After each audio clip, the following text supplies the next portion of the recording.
নির্ভর নীলফামারীতে চা চাষে দেখা দিয়েছে বিপ্লব। লাভের মুখ দেখে তামাকের পরিবর্তে চা চাষে আগ্রহী হয়ে উঠছেন এখানকার কৃষকরা।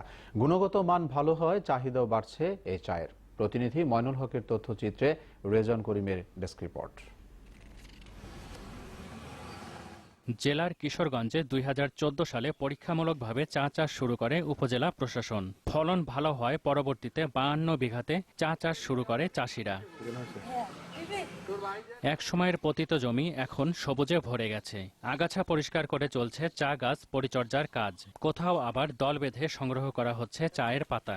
এ কাজে জড়িয়ে অনেকে এখন স্বাবলম্বী। এক বছরে আমি ৩ বার চায়ের পাতা উঠাইলাম, তাতে একটা চিন্তা করে দেখলাম যে বছরে বহু টাকা আয় হবে। আমি চা বাগানের কাজ করি, পুরো ৯ মাসেতে ১৬০ টাকা পাই, সেই টাকা দিয়ে আমার সংসার চলে। এখানকার বেলে ও দোআঁশ মাটিতে চা চাষের উজ্জ্বল সম্ভাবনা রয়েছে।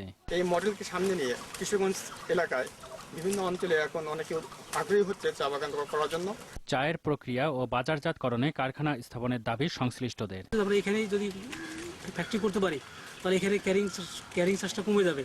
তো সেক্ষেত্রে প্রোডাকশন কস্ট কমে গেলে আমরা কিন্তু চায়ের দাম কিন্তু কম হবে। চলতি অর্থ বছরে জেলায় ১৮৭ বিঘা জমিতে চা চাষের লক্ষ্যমাত্রা নির্ধারণ করেছে চা গবেষণা ইনস্টিটিউট। রেজওয়ান করিম, মোহনা, ন্যাশনাল ডেস্ক।